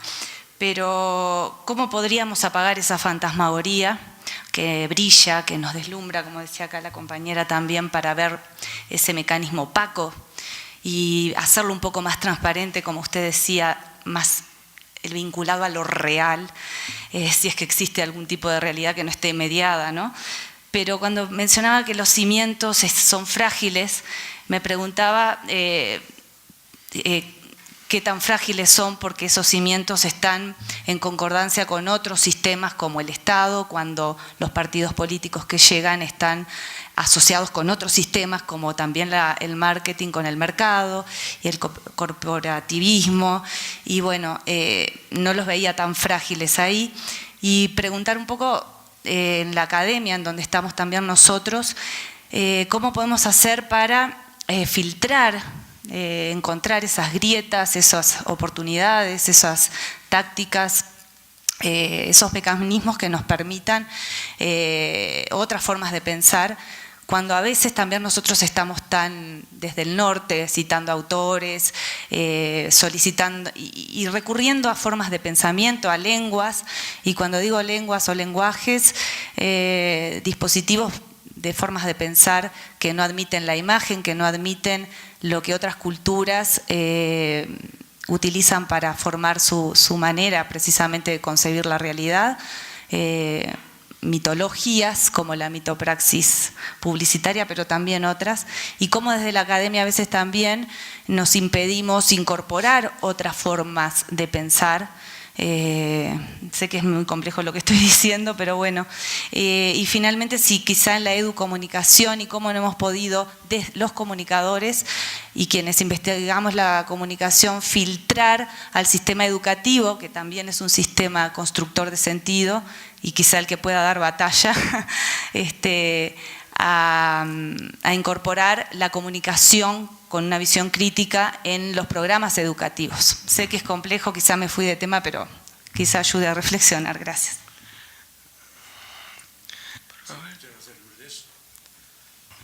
Muchas gracias, Lourdes, por tu intervención, muy interesante. Y vamos a ver, voy a intentar contestar a lo más claro para mí, por lo menos. Es decir, bueno, es cierto que cuando yo he hablado de los cimientos frágiles del sistema, me pasa con la metáfora. Es decir, el sistema tiene recursos muy importantes y que seguro que tiene la recámara más recursos que todavía no ha manifestado. Y, en fin, habría que hablar muy a fondo sobre el tema porque realmente es preocupante y existen, insisto en ello, muchos recursos que todavía puede manejar el sistema, sin duda ninguna.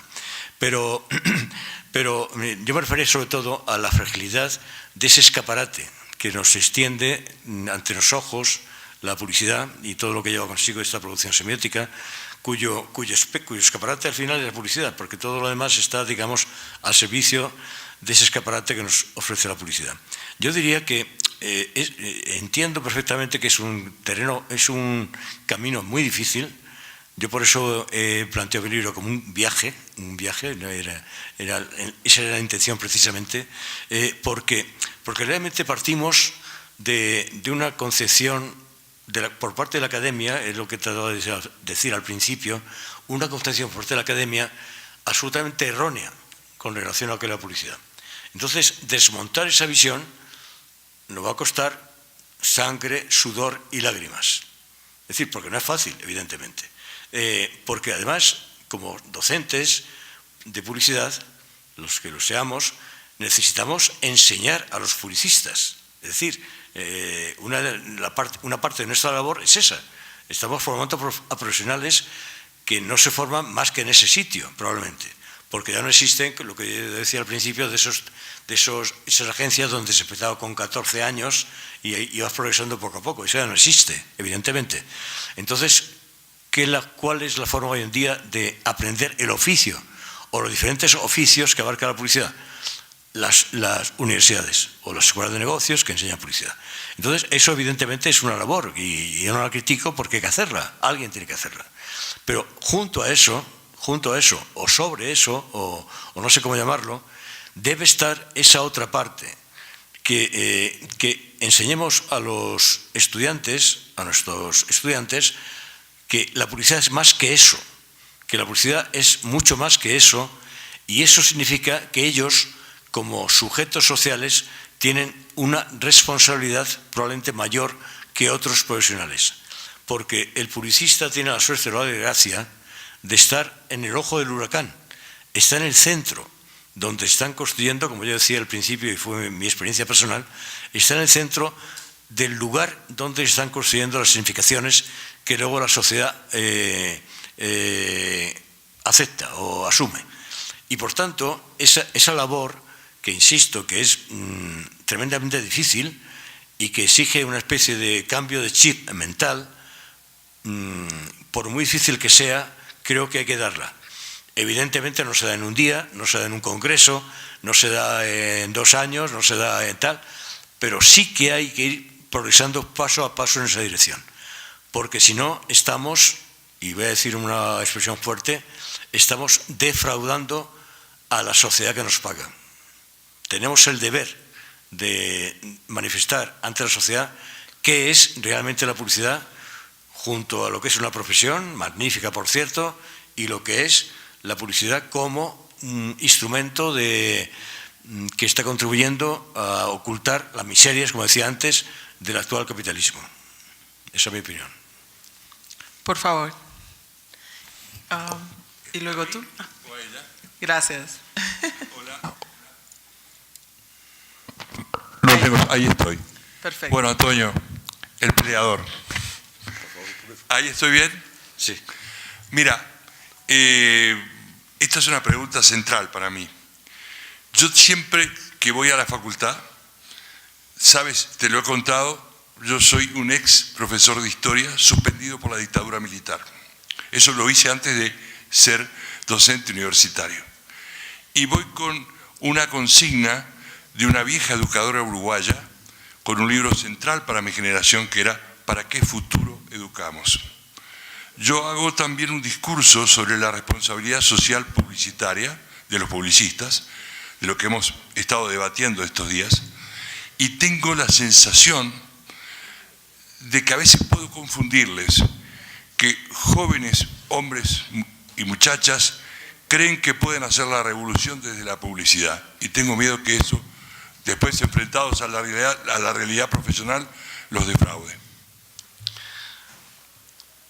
Sí, bueno, es una pregunta muy profunda, profundizando lo que he dicho estos días ya, durante varias ocasiones, y realmente yo diría lo siguiente. Vamos a ver, creo que, vamos a ver, para mí hay un tema que no he planteado, por cierto, porque no había tiempo tampoco. Hay un tema que de alguna forma insinué en alguna de los debates que hemos tenido estos días. Hay un tema que es que cómo podemos convertir en objeto político esta especie de manipulación que lleva a cabo actualmente el capitalismo a través del consumo, a través de la evolución simbiótica, etcétera, etcétera. Es decir, cómo esto se puede incorporar a la acción política. Para mí ese es un desafío que está ahí, que no se ha hecho prácticamente nada con respecto a ese tema. Yo me referí el otro día a lo que dijo Jean Paul Rivière en el año 70, creo, del pasado siglo, con respecto al consumidor fuerza productiva y que era un tema político, exactamente lo que planteaba en ese sentido. Pero bueno, la cosa quedó ahí y no se ha desarrollado.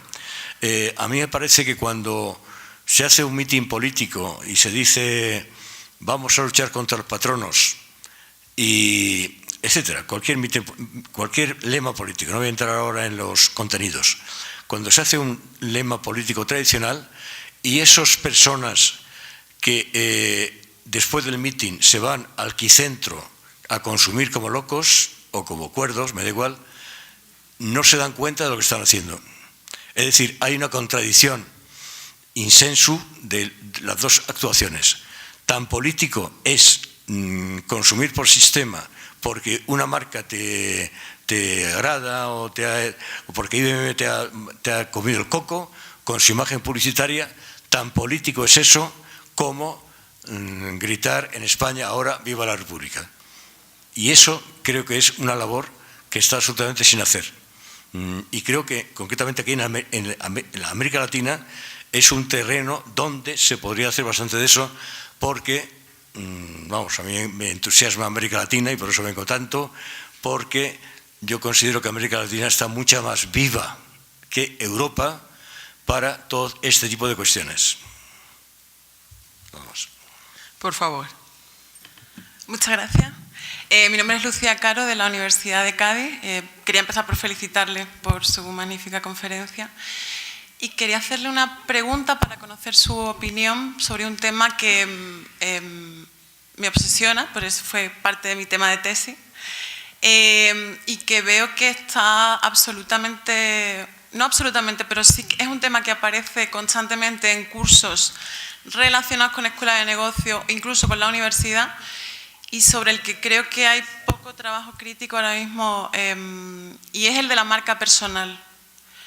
Está absolutamente de moda, la hemos incorporado en nuestro lenguaje de una manera natural y me parece, desde mi punto de vista, es como la culminación de la semiosis artificial de la que hablaba Wernicke o del signo mercancía, ¿no? Es decir, ya no solo asumimos que nos importa que compremos productos por aquello que significan, sino que nosotros mismos estamos dispuestos a vernos en un entorno de competición con otros seres humanos y tenemos que vernos a nosotros mismos como un producto o como una marca, mejor dicho, y analizar desde qué valores queremos que nos conozcan.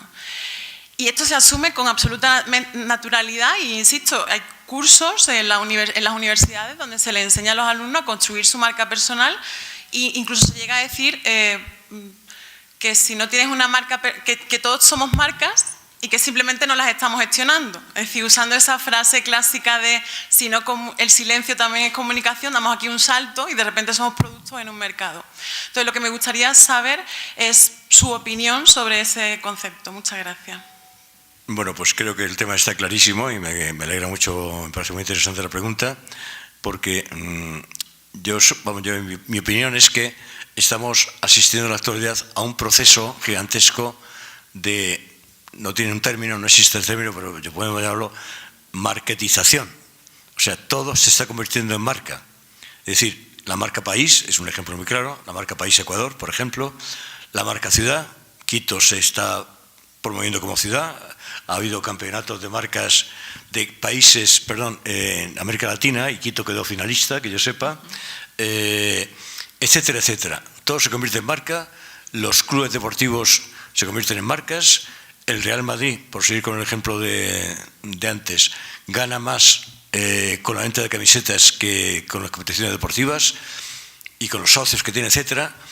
Es decir, todo se convierte en marca porque la marca se ha convertido en el centro, no el centro exactamente, sino el referente, el gran gurú, por llamarlo de alguna manera, de nuestra época. Y entonces, la marca personal para mí es exactamente el eslabón final de esa cadena. Es decir, se trata de que cualquier aspirante a un trabajo, sobre todo para entrar en un tipo de trabajo que más o menos va a formar parte de la producción semiótica. Cuidado. Es decir, si tú vas a trabajar en un taller de Bangladesh, no te van a pedir que te hagan marca. Eso está muy claro. Ahora bien, si tú quieres trabajar en IBM, que está aquí enfrente, o en, yo qué sé, o en una agencia de publicidad o de marketing, etcétera, sí que te van a exigir que seas marca. ¿Qué significa esto? Que te exigen que seas parte del sistema, que tú te conviertas en tan marca como son ellos mismos, como es IBM. Entonces, claro, la marca persona es la despersonalización máxima, porque en definitiva es llevar al extremo algo ya se conoce hace mucho tiempo, que es que la imagen vale más que el ser. La imagen vale más que el ser, cosa que evidentemente sucede en otros ámbitos como en la política, en este caso, en estos momentos. Pero para mí es un extremo absolutamente aberrante. Es decir, y me parece absolutamente aberrante que la marca persona se enseñe en las universidades, sobre todo si son públicas. Nada más. Bien, agradecemos sus inquietudes, sus preguntas y Antonio por su exposición brillante.